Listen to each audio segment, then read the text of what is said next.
Tu sais, il y a ces moments où tout semble s'écrouler et tu te demandes est-ce que Dieu est encore aux commandes? C'était exactement le genre d'époque que vivait Isaïe. Guerre, trahison politique, idolâtrie débridée et un peuple qui avait complètement oublié d'où venait sa force.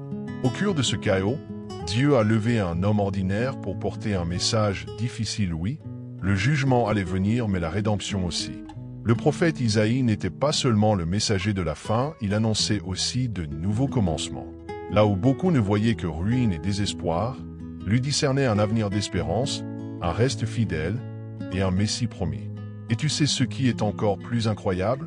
Son message résonne encore aujourd'hui, nous avertissant, nous encourageant et nous appelant à faire à nouveau confiance à Dieu même quand tout semble perdu. Dans ce contenu, tu vas plonger dans une aventure épique faite de royaumes divisés, de rois entêtés, de miracles surnaturels, d'alliances risquées et de révélations divines. Tu comprendras pourquoi Isaïe, bien plus qu'un nom difficile à prononcer, est une boussole pour les temps troublés. Et si tu penses que ce n'est qu'une vieille histoire, prépare-toi, car beaucoup de choses ici vont parler directement à ta vie aujourd'hui. L'arrogance de Sennachérib, roi des Assyries, semblait sans limite. Il regarda Jérusalem avec mépris et osa se moquer du Dieu d'Israël comme s'il n'était qu'une idole muette de plus. Face à son immense armée assoiffée de conquête, le peuple de Juda se sentit acculé. Mais au milieu du désespoir, Ézéchias fit ce que peu de dirigeants auraient eu le courage de faire, il déchira ses vêtements, entra dans le temple et pria de tout son être. Ce n'était pas une prière jolie ou bien formulée, c'était un cri nu, désespéré et sincère. Isaïe, le prophète déjà connu pour ses visions célestes, arriva avec une réponse inattendue. Dieu n'avait pas seulement entendu la prière du roi, il avait déjà préparé un secours. Et ce ne serait ni par l'épée d'un homme, ni par une stratégie militaire. Cette nuit-là, dans un silence absolu, un seul ange parcourut le camp assyrien. Et au lever du jour, 185 000 soldats étaient morts. Ce fut un choc. Et l'Assyrie, qui paraissait invincible, tomba devant la puissance invisible de Dieu. Cette histoire ne parle pas seulement de guerre, elle parle de confiance. En temps de crise, on est tenté de courir vers des solutions humaines, des alliances politiques, ou même de se taire par peur. Mais Ézéchias nous enseigne que la puissance de Dieu se révèle quand on reconnaît nos limites. Il ne s'agit pas de force, mais de foi. Et quand l'ennemi se moque de qui tu es, la réponse la plus puissante peut venir du ciel sans que tu aies à lever le petit doigt. Après la mort de Salomon, ce royaume glorieux se divisa en deux. D'un côté, Israël au nord, de l'autre, Juda au sud. Mais cette division n'était pas seulement politique, elle était spirituelle. Le peuple, autrefois uni sous la bénédiction divine, marchait désormais dans des directions opposées, marquées par des querelles internes et des rois qui, bien souvent, s'éloignaient de la volonté de Dieu. Des rois comme Osia, qui avaient bien commencé, mais s'étaient laissés ronger par l'orgueil, preuve que la vanité peut corrompre même les meilleures intentions. Achaz, un autre roi de Juda, plongea encore plus profondément dans l'abîme spirituel. Ignorant les conseils d'Isaïe, il préféra conclure des alliances avec des peuples païens et alla jusqu'à adopter leurs pratiques idolâtres, y compris le sacrifice de son propre fils. C'était une époque sombre où l'identité spirituelle de Juda s'érodait lentement. La foi n'était plus vécue sincèrement. Elle devenait décorative, vide, de façade. Et la faiblesse du peuple ne résidait pas dans les armes, mais dans l'âme. Quand les dirigeants se corrompent, le peuple souffre. Et le plus dangereux, c'est que tout commence par de petites concessions, un culte de trop ici, un autel païen là, une alliance douteuse ailleurs. Petit à petit, la vérité se dilue dans l'erreur, et plus personne ne sait distinguer le sacré du profane. Ce passage de l'histoire nous rappelle que l'abandon de la vérité ne se fait pas en un jour. C'est une chute lente mais certaine, à moins que quelqu'un ne se lève pour secouer les fondations. Et c'est justement dans ce contexte que Isaïe reçoit son appel. L'année de la mort du roi Osia, quelque chose d'extraordinaire arriva à Isaïe. Dans un moment d'instabilité nationale profonde, il eut une vision qui allait bouleverser sa vie. Isaïe vit le Seigneur assis sur un trône élevé, et la gloire divine remplissait le temple. Des séraphins volaient autour de lui en proclamant « Saint, Saint, Saint est le Seigneur des armées ». Cette scène n'était pas seulement majestueuse, elle était bouleversante. Face à tant de sainteté, Isaïe sentit tout le poids de son impureté et craignit pour sa vie. Mais c'est là que la grâce entre en scène. L'un des séraphins vola vers lui avec une braise vive prélevée sur l'autel et toucha ses lèvres en disant « Ta faute est enlevée, ton péché est pardonné ». Ce geste, à la fois symbolique et transformateur, marqua le début de sa mission. Isaïe ne fut pas purifié par ses propres mérites, mais par l'intervention directe de Dieu. Et quand le Seigneur demanda « Qui enverrai-je ?», Isaïe répondit sans hésitation « Me voici. Envoie-moi ». Une réponse simple, mais porteuse d'un engagement pour toute une vie. Ce qu'il y a de plus beau dans cette histoire, c'est que Dieu n'appelle pas les parfaits, il purifie ceux qui sont prêts. Isaïe fut touché par quelque chose qui le transforma à jamais, et cela lui donna l'autorité nécessaire pour parler dans des temps de crise. Parfois, tout ce dont on a besoin, c'est d'un toucher divin pour sortir de la paralysie. Et même si l'on se sent sale, petit ou inadéquat, il y a dans les cieux des braises prêtes à nous renouveler. La véritable mission commence quand on dit oui, même sans tout comprendre à l'avance. Isaïe était prêt à être prophète, mais ce que Dieu lui dit ensuite aurait pu décourager n'importe qui. Sa mission ne serait pas de réconforter, mais de confronter. Son message allait être rejeté, ignoré, méprisé même. Parle, mais ils n'écouteront pas, montre, mais ils ne verront pas. Imagine recevoir un appel, comme celui-là. Puis, avoir la certitude que personne ne t'écoutera, même si tu dis la vérité. Ce serait comme prêcher dans le désert, avec de l'échaud, mais sans réponse. Mais ce rejet faisait partie du processus. L'endurcissement du peuple n'était pas nouveau, c'était le symptôme d'une désobéissance profonde. Le message d'Isaïe ne venait pas pour plaire, mais pour révéler. Et plus il parlait, plus il devenait évident à quel point le peuple était éloigné de Dieu. Pourtant, il ne s'est pas arrêté. Car parfois, l'objectif d'un message n'est pas de convaincre, mais de dévoiler. Montrer que, même sans repentance immédiate, la vérité doit être dite. Aujourd'hui encore, beaucoup vivent ce même dilemme, ils parlent, enseignent, corrigent, mais personne n'écoute. Ça donne envie d'abandonner, non? Mais Isaïe nous montre que la valeur d'une mission ne se mesure pas à la réaction des autres, mais à l'obéissance de celui qui a été envoyé. La vérité dérange, provoque, et peut même sembler inutile au début. Mais même les sols les plus durs peuvent s'ouvrir un jour. Et même quand tout semble vain, des graines sont plantées.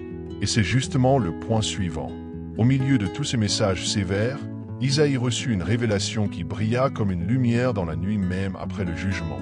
Dieu garderait un reste fidèle.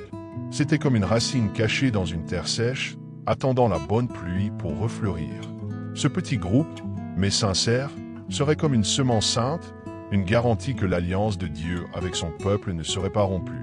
Oui, la destruction viendrait, mais l'espérance ne serait jamais effacée. Cette idée du reste est puissante, car elle montre que tout n'est pas perdu même quand tout semble s'effondrer.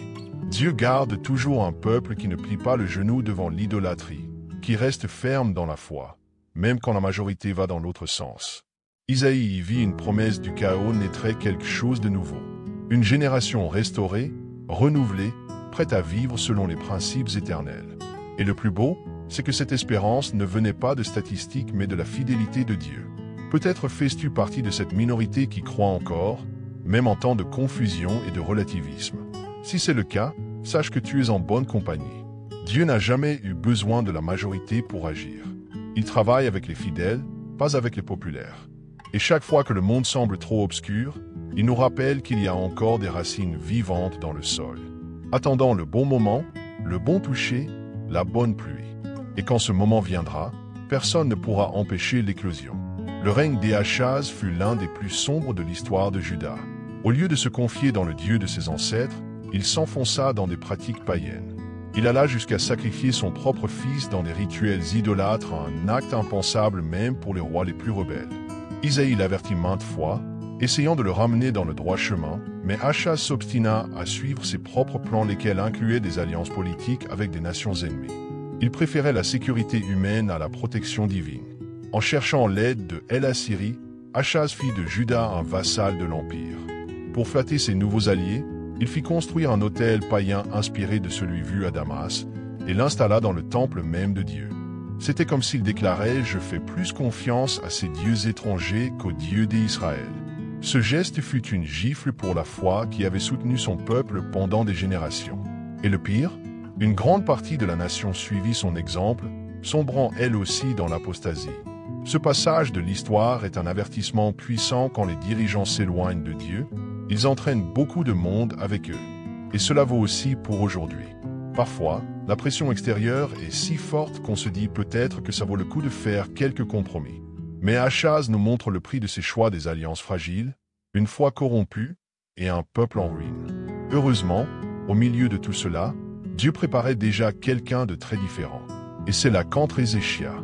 Ézéchias monta sur le trône avec un défi immense devant lui restaurer la foi en Juda et résister à El-Assyrie qui avançait sans pitié. Contrairement à Achaz, il décida de placer sa confiance totale en Dieu. Quand Sennachérib envoya des lettres pleines de moqueries contre le Seigneur, Ézéchias ne répondit ni avec colère ni avec panique. Il monta au temple, étala les lettres devant Dieu et pria avec l'assurance que seul le ciel pouvait apporter le salut. Ce fut un acte de foi et d'humilité. Isaïe, fidèle prophète, revint avec une réponse mêlant jugement et promesse. Dieu allait montrer que son nom ne serait pas profané. Et c'est exactement ce qui arriva en une seule nuit. L'ange du Seigneur frappa le camp assyrien, tuant 185 000 soldats. Sennachérib, humilié, retourna chez lui et fut assassiné par ses propres fils. Aucune lance de Juda ne besoin d'être levée. La bataille fut gagnée par la puissance invisible de Dieu. Cette victoire surnaturelle ne fut pas qu'une réussite militaire, elle fut spirituelle. Elle confirma tout ce que disait Isaïe et prouva que la confiance en Dieu n'est jamais vaine. En temps de menace, il est tentant de tout vouloir résoudre par nos propres moyens. Mais Ézéchias nous montre un chemin plus élevé, plier les genoux. Parfois, la plus grande preuve de courage, c'est de se soumettre à la volonté divine. Et quand la foi est authentique, le ciel se met en mouvement même si l'ennemi semble invincible. Sous le règne d'Ézéchias, Juda connut une rare période de réforme spirituelle. Et au centre de ce renouveau, il y avait Isaïe non seulement comme prophète, mais aussi comme conseiller royal. Ses paroles n'étaient pas vagues, il parlait avec clarté, inspiré par des visions célestes et porté par l'onction divine. Ensemble, le roi et le prophète s'employèrent à restaurer le culte véritable, à détruire les autels païens et à rappeler au peuple l'alliance avec le Seigneur. C'était un souffle d'espérance après tant d'années de ténèbres. Mais tout n'était pas parfait. Isaïe savait que certains suivaient la réforme seulement en apparence, sans réelle transformation du cœur. Il dénonçait cette religion de façade, affirmant que le peuple honorait Dieu avec ses lèvres, mais pas avec son âme. C'était un message fort et nécessaire. Car le véritable réveil ne repose pas sur des spectacles religieux ou des bâtiments impressionnants, mais sur une conversion intérieure. Quelque chose qui dépasse les murs du temple et transforme la vie tout entière. C'est pourtant à cette époque que Isaïe proclama ses plus belles prophéties messianiques. Il parla de El-Emmanuel, du prince de la paix, de celui qui régnerait avec justice et apporterait un salut éternel. Tandis qu'il soignait les plaies d'une nation brisée, il entrevoyait déjà un avenir glorieux. C'était comme s'il disait oui, le présent est dur, mais l'avenir appartient au Seigneur. Et cette vision nous prépare à un moment plus personnel et délicat dans la vie d'Ézéchias. Ézéchias était au sommet de son règne quand il reçut une terrible nouvelle, il allait mourir. Le message vint directement d'Isaïe sans détour. Mais au lieu d'accepter passivement, Ézéchias tourna son visage vers le mur et pria avec ferveur. Il pleura, rappela à Dieu sa fidélité et demanda du temps. Cette prière toucha le cœur divin. Avant même que Isaïe ne quitte le palais, Dieu l'envoya de nouveau avec un message tout frais. J'ai entendu ta prière. J'ai vu tes larmes. Je t'ajoute 15 années de vie. Cet épisode est une véritable leçon de vulnérabilité et de foi.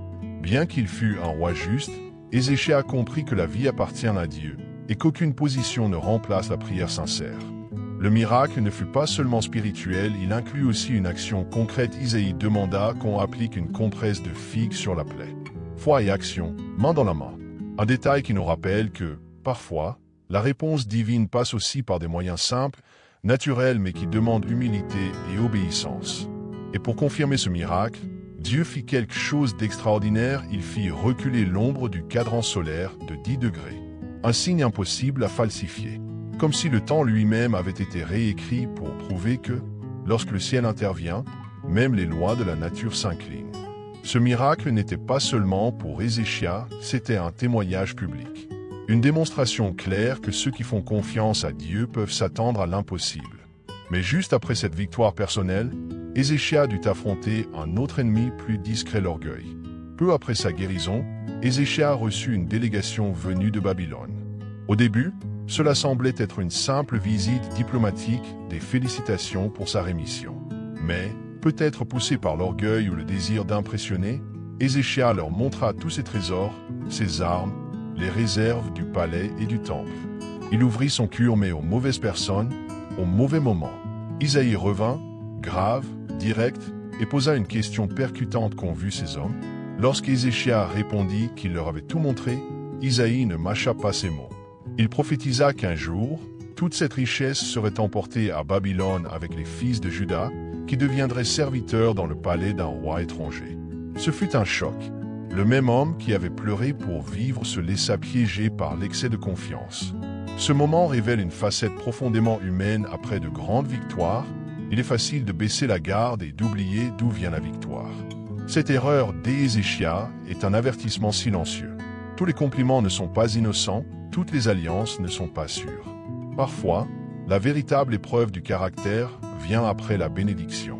Quand tout va bien, il faut redoubler de vigilance, rester encore plus humble. Isaïe ne le maudit pas, il exposa simplement les conséquences naturelles d'une décision précipitée. Ainsi, même en temps de paix, le prophète du jugement et de l'espérance continuait à tracer la voie de Dieu même si elle dérangeait. Isaïe n'est pas seulement un prophète du passé, il est un miroir pour notre présent. Ses paroles continuent de défier ceux qui préfèrent le confort à la vérité et d'encourager ceux qui choisissent de faire confiance à Dieu quand tout s'écroule. Et maintenant, laisse-moi te poser une question. Dans quelle partie de cette histoire te reconnais-tu? Vis-tu comme Achaz, en essayant de tout gérer par toi-même, ou comme Ézéchias, qui versa des larmes devant Dieu et vit des miracles se produire? Peut-être que tu te sens trop petit pour faire une différence. Mais souviens-toi, c'est dans un temps de ténèbres que Isaïe a dit « Me voici ». C'est là, au cœur du chaos, que Dieu a révélé une semence sainte, un reste fidèle, une promesse de rédemption. La vraie foi résiste au temps, au rejet et même au silence de Dieu. Elle fleurit même quand tout semble aride. Et si Isaïe a pu être une voix dans le désert, pourquoi pas toi? Si ce message t'a touché, challengé ou éclairé d'une quelconque manière, ne le garde pas pour toi.